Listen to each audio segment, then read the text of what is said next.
이 땅에 많은 단체와 기관들이 있습니다. 그 중에서 가정은 하나님께서 직접 설계하시고 만드시고 또 복을 주신 기관입니다. 가정은 사회의 기초를 이루는 아주 중요한 공동체입니다. 가족은 그 공동체를 이루는 구성원들입니다. 사탄과 마귀는 하나님께서 세우신 가정을 무너뜨리려고 혈안이 되어 있습니다. 가정을 파괴하고 가족 구성원들을 해체시킵니다. 하나님의 자녀로서 또 예수님의 제자로서 우리는 우리의 가족들을 어떻게 대해야 할까요? 본문을 통해서 하나님께서 우리에게 주시는 교훈이 있습니다. 그것은 무엇입니까? 첫째로 예수님은 가족을 사랑하셨습니다. 예수님에 관한 찬송 중에서 이런 내용이 있습니다. 착하셔라 어릴 때에 모친 순종하시고 사랑으로 섬기신 것 참된 본이 되셨네. 주님처럼 우리도 순종하며 살리라. 예수님은 하나님을 경외할 뿐 아니라 육신의 부모도 잘 공경하셨습니다. 12살 때 예수님의 모습에 대한 기록이 있습니다. 갈릴리 나사렛에서 예루살렘 성전으로 유월절 지키러 왔을 때 잠시 성전에 머무셨다가 다시 부모와 함께 나사렛으로 돌아가던 일을 배경으로 하고 있습니다. 이에 한 가지로 내려가 순종하여 받드시더라. 예수님은 육신의 아버지 요셉이 일찍 별세했기 때문에 어머니와 동생들을 부양하기 위해서 열심히 목수 이 일을 하셨을 것입니다. 오늘날 소년 가장과 같죠. 십자가 위에서 극심한 고통을 당하는 그 순간에도 모친 마리아를 사랑하는 제자 요한에게 부탁하셨습니다. 인류 구원이라는 중차대한 사명을 감당하시면서도 가족을 사랑하시고 가족에 대한 의무와 책임을 소홀히 하지 않으셨던 예수님을 보면서 우리는 하나님께서 우리에게 붙여주신 가족을 얼마나 사랑했는지 생각하게 됩니다. 하나님을 섬긴다는 이유로 가족을 섬기는 일에 소홀하지는 않았습니까? 하나님을 섬긴다는 이유로 부모님을 섬기는 일에 소홀하지는 않았습니까? 그것은 고르반 신앙입니다. 참 신앙이 아니죠. 가짜 신앙입니다. 예수님께서 책망하셨습니다. 예수님의 가르침을 따라 가정과 이웃을 소중히 여기며 사랑으로 잘 섬기시기를 바랍니다. 둘째로 하나님의 말씀을 듣고 행하는 사람들을 가족이라 하셨습니다. 본문을 보면 예수님의 어머니와 그 동생들이 예수님께로 왔는데 무리들 때문에 가까이 하지 못하고 있었습니다. 그때 어떤 사람이 그 사정을 예수님께 알렸습니다. 당신의 어머니와 동생들이 당신을 보려고 밖에 서 있습니다. 그때 예수님은 이렇게 대답하셨습니다. 누가 내 어머니와 동생들이냐? 하나님의 말씀을 듣고 행하는 이 사람들이 곧 내 어머니요 동생들이다. 얼핏 들으면 예수님이 육신의 가족을 무시한 건 아닌가라는 생각을 할 수 있습니다. 그러나 그렇지 않습니다. 앞서 말씀드린 바와 같이 예수님은 육신의 가족들을 사랑하셨습니다.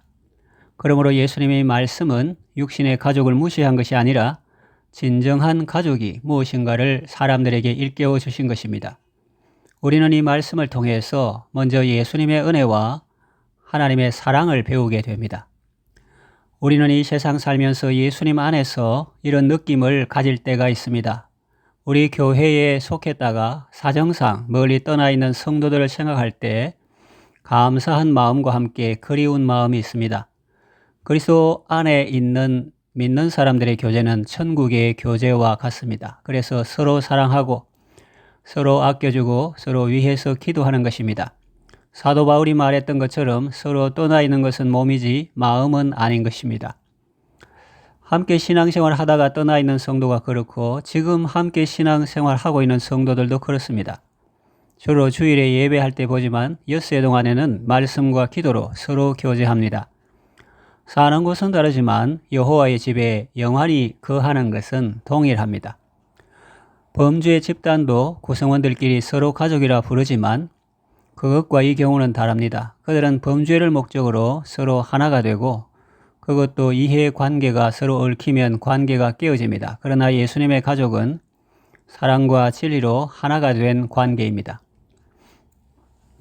홀트 아동복지회를 통하여 미국 가정에 입양된 한국 고아가 낯선 땅 미국에 왔을 때 얼마나 외롭고 힘들었겠습니까? 그런데 미국인 양부모가 사랑으로 대해주고 가족으로 받아주니 얼마나 고마웠겠습니까? 하나님 아버지께서 우리를 아들로 받아주시고 예수님이 우리를 하나님의 가족이 되었다고 환대해 주시니 이 얼마나 놀랍고 감사한 일입니까? 우리를 형제로 불러주신 예수님의 사랑에 감사하면서 우리 또한 서로를 사랑하는 삶을 살아야 하겠습니다. 하나님께서 나만 아들로 입양하신 것이 아니라 저 형제도 아들로 입양하셨기 때문입니다. 나만 하나님의 가족이 된 것이 아니라 저 사람도 하나님의 가족이 되었기 때문입니다. 그러므로 우리는 하나님이 그들을 사랑하신 것처럼 우리도 그들을 사랑하고 존중해야 하겠습니다. 셋째로, 우리의 가족들이 예수님의 가족이 되도록 힘써야 합니다. 우리는 보통 이렇게 생각할 수 있습니다. 예수님의 가족이라면 가까이서 예수님의 모습을 보았으니 누구보다도 예수님에 대해서 잘 알고 또 예수님을 믿었을 것이다. 그런데 여러분, 과연 그럴까요? 그렇지 않습니다. 예수님의 가족들은 처음에는 예수님을 믿지 않았습니다.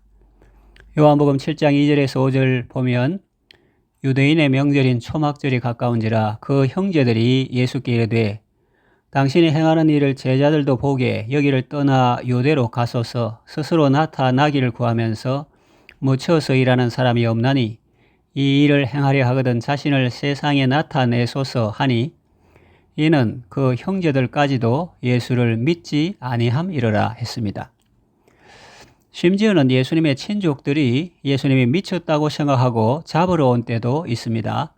마가복음 3장 20절과 21절 보면 집에 들어가시니 무리가 다시 모임으로 식사할 겨를도 없는지라 예수의 친족들이 듣고 그를 붙들러 나오니 이는 그가 미쳤다 하밀러라 했습니다. 당시에 예루살렘에서 내려온 서기관들이 예수님이 행하시는 치유 사역과 축귀 사역을 보고 귀신의 왕을 힘입어 귀신을 쫓아낸다고 할 정도였으니 보통 평민들이야 오죽했겠습니까? 그들은 성령님께서 하시는 일을 더러운 귀신이 하는 일로 생각했던 것이죠. 예수님의 친족들이 그렇게 생각했는지 아니면 사람들이 하도 그렇다고 말하니까 마지못해 붙들러 나왔는지는 알 수 없지만 분명한 것은 친족들이 예수님을 붙들러 왔다는 것입니다. 예수님의 형제들도 예수님을 안 믿는데 친족들이야 오죽했겠습니까? 그런데 여러분, 나중에는 어떻게 되었습니까? 예수님의 가족들은 다 예수님을 믿게 되었습니다. 사도행전 15장에 보면 예루살렘 공의회가 열리는데 그때 좌장격이었던 사람은 다름 아닌 예수님의 동생 야고보였습니다. 그는 야고보서를 기록한 사람이기도 하죠.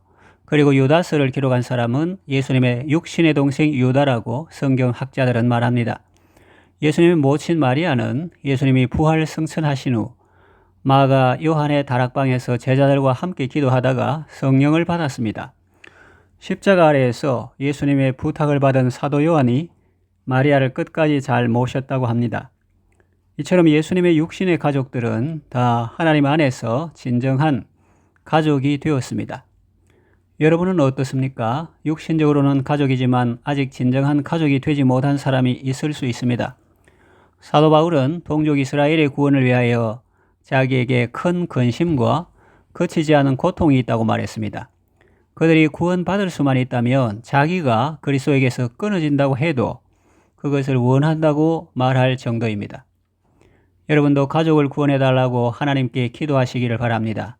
그리고 사랑과 말씀으로 잘 섬기시기 바랍니다. 수로보닉의 여인은 흉악히 귀신 들린 딸을 구원해달라고 예수님께 부르짖었습니다. 예수님께서 그 여인의 믿음을 칭찬하시고 딸을 구원해 주셨습니다. 어떤 아버지는 귀신 들린 아들을 구원해달라고 예수님께 왔습니다. 예수님은 그 아버지의 간구를 들으시고 그 아들에게서 악하고 더러운 귀신이 나가게 하시고 그 아들을 온전케 해 주셨습니다. 종업원이나 사장님도 넓은 의미에서 가족이라고 할 수 있습니다. 한 백부장은 중풍병 걸려 몹시 괴로워하는 하인을 위하여 예수님께 사람을 보내었는데 예수님은 그의 믿음을 칭찬하시고 그 하인을 낫게 해주셨습니다.